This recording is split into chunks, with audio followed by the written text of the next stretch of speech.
Aloha, everyone, and thank you for watching Maui Alert in the Maui Alert News Center this morning. We are coming at you at an unprecedented moment in our island's history. As of right now, 7:45 a.m., the island is on complete lockdown for all non-essential activity. Basically, if you don't have to be in a public place, you're not allowed to be. Go ahead and take a look at some of the specifics that we're talking about here.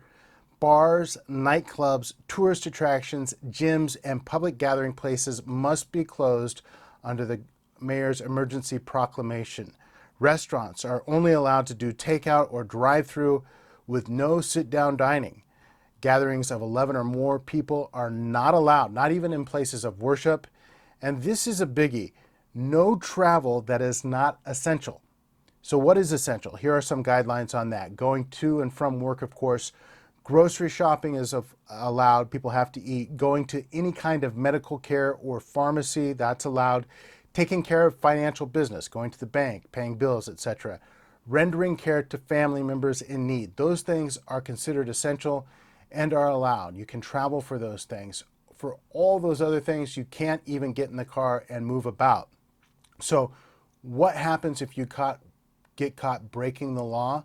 Well, theoretically, the punishment can be rather harsh. This is a criminal act, meaning you can be punished with a misdemeanor, up to a year in jail theoretically, and a $5,000 fine. And worst of all, you could actually spread the virus.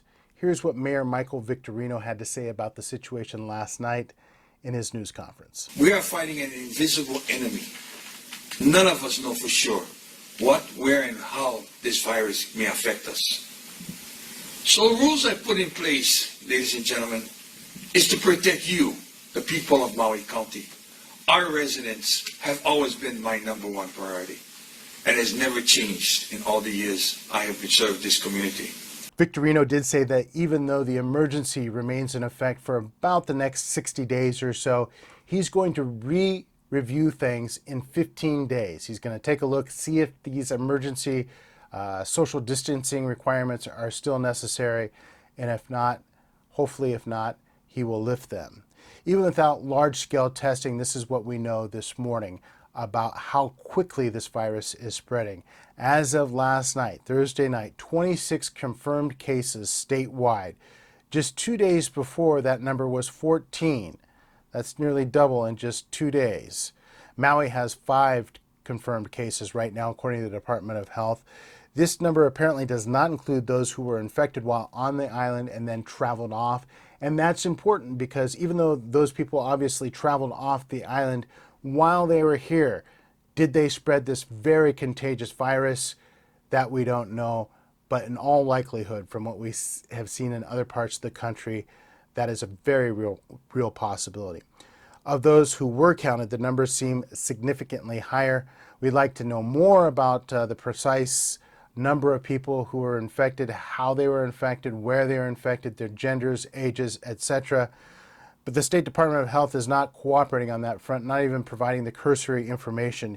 Here's what Maui Alert was told when we requested detailed information from the department's Public Information Unit. We're going to quote here, quote, "At this time, our priority is disease mitigation and following up with all cases. Apologies, as we do not have the resources to gather this information for you." Important information for the folks on Maui because a lot of people want to know where the hot spots are, places to avoid. Maybe they had contact and who is coming down with this in terms of age and other characteristics. We just don't know that. Finally, this morning, a reminder to heed the rules. We have a very serious health threat, obviously, to the island, and not just a health threat, but a threat to our medical care system. If this virus continues to spread quickly on the island, in a very short amount of time, our critical care units will simply be unmanageably swamped with patients. And sadly, that means that if it continues to spread, they become swamped. There are some patients that won't get the care that they need. And in a situation like this, that could be a life or death matter. Thanks for watching, everybody. And remember, Maui Alert News for live breaking news and the best coronavirus coverage on the island. We appreciate you. Mahalo and stay safe.